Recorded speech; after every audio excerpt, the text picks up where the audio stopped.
चिंतन श्री गुरुदेव दत्त श्री स्वामी समर्थ। नमस्कार मैत्रिणींनो, प्रज्ञाच महाटी गुरुनी या यूट्यूब चॅनलमध्ये मी प्रज्ञा तुमचं अगदी मनापासून स्वागत करते। बऱ्याच वेळेस नवरा बायकोंचे एवढे भांडणं होतात की त्यांची टोकाचे भांडणं कोर्टापर्यंत जातात आणि तेव्हा असं वाटतं की आता आम्हाला एकमेकांच्या सोबत राहायचं आहे। कोर्टापर्यंत केस गेलेला आहे, वादविवाद भरपूर झालेला आहे, समज गैरसमज झालेला आहे, तुमचा नवरा तुम्हाला सोडून गेलेला आहे किंवा तुमच्या नवऱ्याला वेगळ्या बाईचा नाद लागलेला आहे आणि तुमचा संसार धोक्यामध्ये आलेला आहे। तर अशा वेळेस कोणती सेवा करावी असा प्रश्न प्रत्येक स्त्रीला पडतो, प्रत्येक पुरुषाला पडतो। फक्त स्त्रीच सेवा करते अशातला भाग नाही, पुरुषही तेवढ्याच पटीने सेवा करत असतात। बऱ्याच वेळेस काय होतं की तुम्ही माहेरामध्ये असतात आणि तुम्हाला असं वाटतं की माझ्या नवऱ्याने मला घ्यायला यावं स्वतःहून आणि मग मी संसार करणार आहे, किंवा नवऱ्याला असं वाटतं की बायकोने स्वतःहून माझ्या घरी यावं आणि मग मी संसार करणार आहे। दोघंही माघार घ्यायला येत नाहीत आणि अशा वेळेस संसार तुटला जातो, कोर्टापर्यंत तुमची केस जाते आणि होत्याचं नव्हतं होऊन जातं आणि तेव्हा फक्त हातामध्ये निराशा येते आणि दुःख येतं। मग अशा वेळेस आपण कोणती सेवा करावी जेणेकरून तुम्ही दोघंही नवरा बायको एकत्र येऊन संसार करताल, तुमचा वादविवाद सोडून देताल आणि नव्याने संसार सुरू करताल। यावर एकमेव सेवा आहे आणि आज मी तुम्हाला ती सेवा घेऊन आलेली आहे। त्यापूर्वी एका ताईचा तुम्हाला एक अनुभव सुद्धा मी सांगणार आहे, जेणेकरून तुम्हाला सेवेवरती विश्वास बसेल आणि तुम्ही ही अतिशय श्रद्धेने आणि विश्वासाने सेवा करणार आहात। त्यापूर्वी चॅनलवरती जर नवीन असाल तर प्रज्ञाच महाटी गुरुनी या यूट्यूब चॅनलला सबस्क्राइब करा। व्हिडिओ जर माझा आवडला तर लाईक करा, शेअर करा, कमेंट्स करा आणि प्रज्ञाच महाटी गुरुनी या यूट्यूब चॅनलला सबस्क्राइब करा।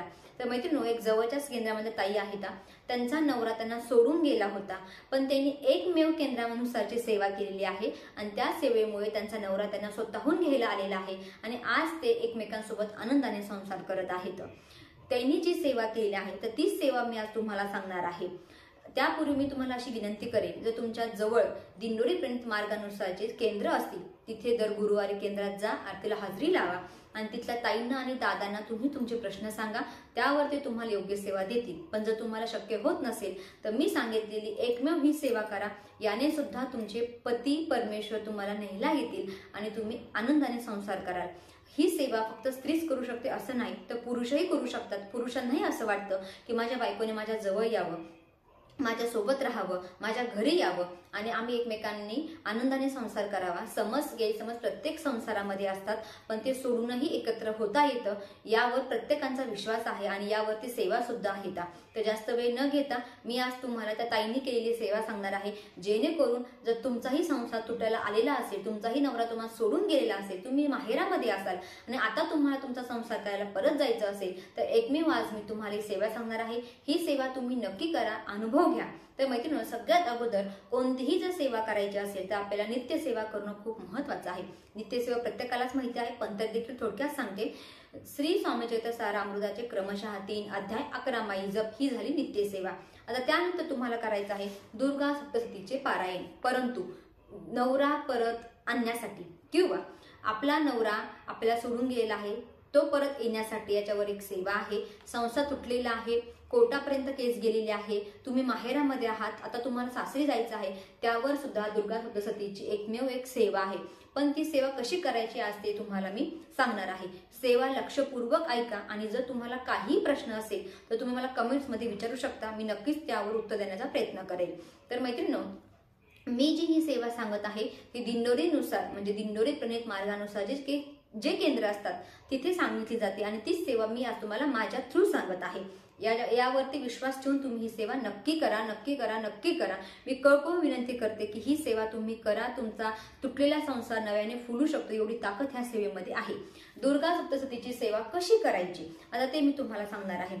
सगळ्यात अगोदर आपल्याला संकल्प सोडवायचा आहे, कारण की आता आपल्या नवऱ्यासोबत जायचं आहे म्हटल्याच्या नंतर संकल्प करायलाच हवा, कारण की आई भगवतीला कसं समजणार ना तुम्ही ही सेवा कशासाठी करत आहात।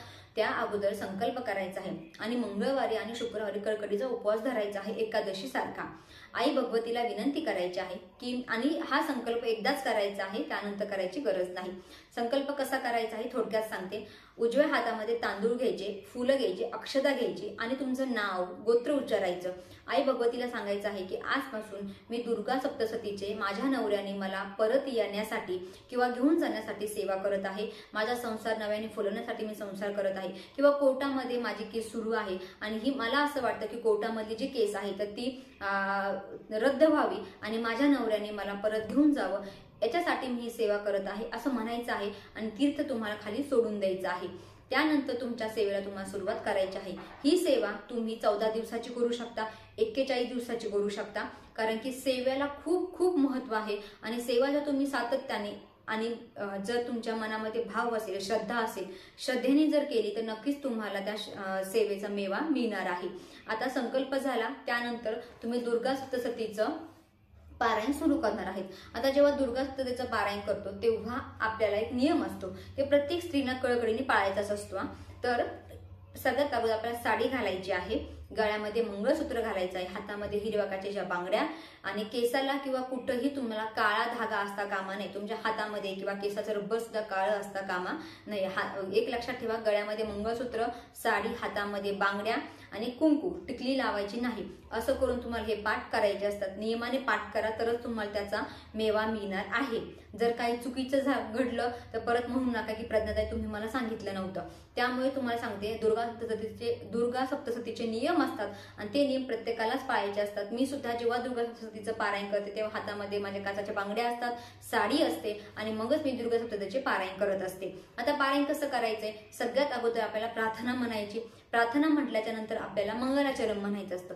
मंगलाचरण झाल्याच्या नंतर आपल्याला देवीचे 5 मंत्र म्हणायचे असतात, आणि 5 मंत्र झाल्याच्या नंतर आपल्याला दिव्य कवच म्हणायचं असतं, अगला स्तोत्रम, अथ किलकम स्तोत्र, रात्री सुक्त। एवढं आपण झाल्याच्या नंतर अध्याय पहिल्यापाशी येतो, म्हणजे अध्याय आपला एक सुरू होतो। श्री दुर्गाय नमः, अथ श्री दुर्गा सप्तशती अध्याय पहिला म्हणून झाल्यानंतर विनियोग येतं, विनियोगच्या नंतर ध्यान येतं, ध्यान झाल्याच्या नंतर ओम नमः चंडिकाय किंवा ओम ऐं मार्कट उवाच, जिथे तुम्हाला उवाच दिसतं तिथं तुम्हाला संकटनाशक मंत्र आहे। तो मंत्र मी तुम्हाला खाली डिस्क्रिप्शन बॉक्समध्ये देते किंवा इथे तुम्हाला स्क्रीनवरती सुद्धा तो मंत्र दिसेल, तो मंत्र म्हणायचा। आणि त्यानंतर तुम्हाला खालच्या ओळी म्हणायच्या आहेत, जिथे जिथे तुम्हाला पाठामध्ये उवाच येईल, वैश्य उवाच, राजू उवाच, ऋषी उवाच, असं जे तुम्हाला उवाच येतील तिथे तुम्हाला संकटनाशक मंत्र म्हणायचा आहे, आणि नंतर तुम्हाला खालच्या ओळ्या म्हणायच्या आहेत। तर असं करत तुम्हाला अध्याय 1 पासून अध्याय 13 पर्यंत प्रत्येक उवाचेला तो मंत्र म्हणायचा आहे। तो मंत्र जर तुम्ही म्हटला तर तुमचा सोडून गेलेला नवरा तुम्हाला परत न्यायला येणार आहे, किंवा तुमच्या कोर्टामध्ये गेलेली केस आहे तर ती रद्द होणार आहे। अचानकपणे तुमचा नवरा तुम्हाला म्हणेल की चल बॅग भर आणि आपल्याला आता घरी जायचं आहे। तर इतके सुद्धा कडक अनुभव किंवा चमत्कारिक अनुभव प्रत्येक स्त्रीला आलेले आहेत आणि पुरुषांना सुद्धा आलेले आहेत। त्यामुळे ही सेवा श्रद्धेने आणि विश्वासाने करा। परत एकदा सांगते, प्रत्येक उवाचेला दुर्गा सप्तशतीचे पारायण कसे करायचे याचा व्हिडिओ ऑलरेडी माझ्या चॅनलवरती आहे, तो तुम्ही पाहू शकता। परंतु संकल्पयुक्त आणि काही जर संकटांवरती जर सेवा करायची असेल तर प्रत्येक उवाचेला आपल्याला तो मंत्र म्हणत सेवा करायची आहे।